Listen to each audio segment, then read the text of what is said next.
জন্য কি ধরনের সংস্কার করা হবে যাতে মানুষ সত্যিকারের সেই ব্যয়ের উপকার পায়। ওনাদের যখন রাজস্বের কথা বলবেন তখন ওনাদের বলতে হবে এই রাজস্বের ফলে আনার ক্ষেত্রে ওনারা কি ধরনের সংস্কারে যাবেন। ওই সংস্কার কি জাতীয় রাজস্ব বোর্ডের যে দুই খণ্ড করার জন্য যে প্রচেষ্টা ছিল সেটাকে ওনারা সম্পূর্ণ করবেন কিনা, কারণ যে অর্ডিন্যান্সটা ছিল সেটা তো বাতিল হয়ে গেছে সংসদের শেষ অধিবেশনে। সেহেতু আগামী দিনের এই চিন্তাটা আমাকে তো বলতে হবে, ওনাদের তো বলতে হবে যে ওই 1300-র উপর যে প্রকল্পগুলো আপনার বার্ষিক উন্নয়ন কর্মসূচির ভিতরে রয়েছে, যেগুলোকে আমি বলি জম্বি প্রজেক্ট, অনেকে আমাকে বলে না এটা সুইট হার্ট ডিলস, কোনো কোনো প্রকল্প রাজনৈতিক কারণে এবং ওখানে থাকছে এবং ওটাকে বহু বছর ধরে আমরা পোষণ করছি, সেগুলোকে কোনগুলোকে ওনারা বাদ দিবেন সেগুলো তো স্বচ্ছভাবে আমাদের বলতে হবে।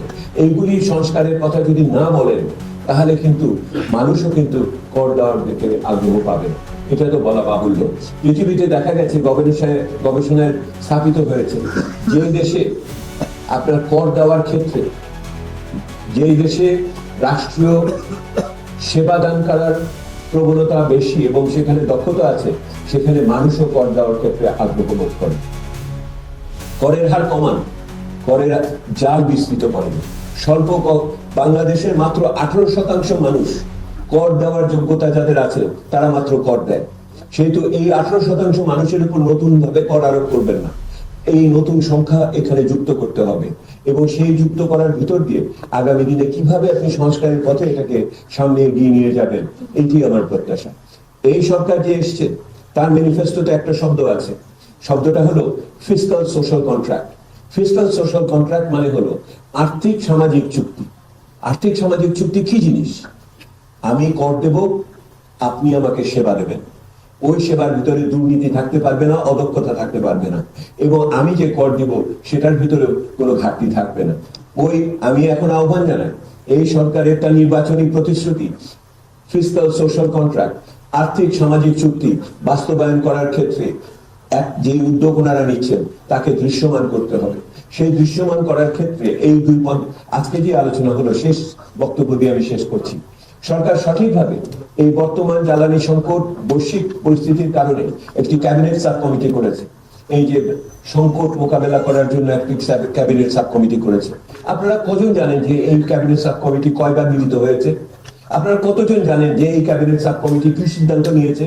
একটা গণতান্ত্রিক দেশে নির্বাচিত সরকার একটা ক্যাবিনেট সাব কমিটি করবে এবং এই সংকটকে মোকাবেলা করার জন্য তারা যে পদক্ষেপগুলো নিচ্ছে সেগুলো জনমানুষকে জানিয়ে ওই লাইন ছোট করবে না পেট্রোল পাম্পের সামনে, তাহলে ওই ক্যাবিনেট সাব কমিটি আমার কি উপকারে আসছে? এবং ওনারা যে পদক্ষেপগুলো নিচ্ছে সেগুলো স্বচ্ছতার মাধ্যমে যদি মানুষের কাছে না আনেন এবং সংসদে যদি ওটা বিতর্কের অংশ না হন, তাহলে আমরা কি পরিবর্তন গণতান্ত্রিক করতে চাইলাম? সেহেতু আমি সরকার নিশ্চয়ই আরো অনেক প্রশ্ন আছে, আরো অনেক প্রশ্ন না দিতে জোর করে বিএনপি সরকার যে ক্ষমতা নিয়েছে, রাষ্ট্রের দায়িত্ব নিয়েছে, তাদের যে জনপ্রিয়তা হ্রাস পেতে পারে। আমরা একটা বন্ধুর অর্থনীতির মধ্যে এখন যেভাবে চলছি তাতে আমাদেরকে এই ক্রান্তিকালে একটা সংযমী বাজেট, একটি পরিকল্পিত বাজেট, একটি নিম্ন মধ্যবিত্ত আয়ের সুরক্ষার বাজেট, দ্রব্যমূল্য যাতে না বাড়ে, মূল্যস্ফীতি মুদ্রাস্ফীতি যাতে না বাড়ে সেই বাজেট আমাদেরকে করতে হবে। আমাদেরকে রাজস্ব আহরণের ক্ষেত্রে দুর্নীতি প্রতিরোধ করতে হবে এবং কর ব্যবস্থাপনাকে সংস্কারের মাধ্যমে আমরা যারা কর দিচ্ছি না তাদেরকে কর দেবার আওতায় নিয়ে আসতে হবে। করের বোঝা কমানোর জন্য আমরা মনে করি যে রাজস্ব আহরণকে আমাদেরকে বৃদ্ধি করতে হবে।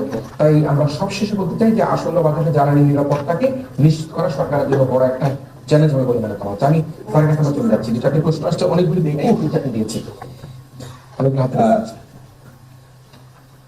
আপনারা বলেছেন আর্থিক খাতে সংস্কার ইস্যুতে IMF থেকে 1.3, সেটা আপনার বুঝার ব্যাপার।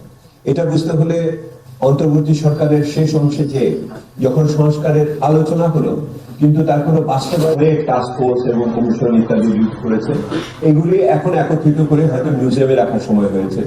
কিন্তু এখন বিষয়টা হলো যে এইগুলো থেকে কার্যকর ভাবে আমরা কোনো পদক্ষেপের দিকে যেতে পারি নাই, এইটি হলো ব্যাপার। আমি শেষের দিকে সরকারের দম ফুরিয়ে আসছে, তারা রাজনৈতিক ভাবে নির্বাচন এবং তাদের নিষ্ক্রমণ এটা নিয়ে অনেক ব্যস্ততার ভিতরে ছিলেন। কিন্তু বর্তমান সরকার যে এসছে লক্ষ্য করে দেখুন, তারা তো অনেক সংস্কারের প্রতিশ্রুতি দিয়েছে, কিন্তু সেই সংস্কারের প্রতিশ্রুতির আর্লি সিগন্যাল বা প্রারম্ভিক সংকেতগুলো তো অত আশাপ্রদ কি হচ্ছে? আমরা অর্ডিন্যান্স গুলো দেখলাম যেগুলিতে সংস্কারের আলোচনা ছিল, সেই আলোচনার অর্ডিন্যান্স অনেকগুলি সেরকম ভাবে পাশ হয়নি বা এমনকি সংশোধিত আকারে পাশ হয়নি। আমার সবচেয়ে বড় অনুযোগের জায়গা হলো এই সরকার তার নির্বাচনী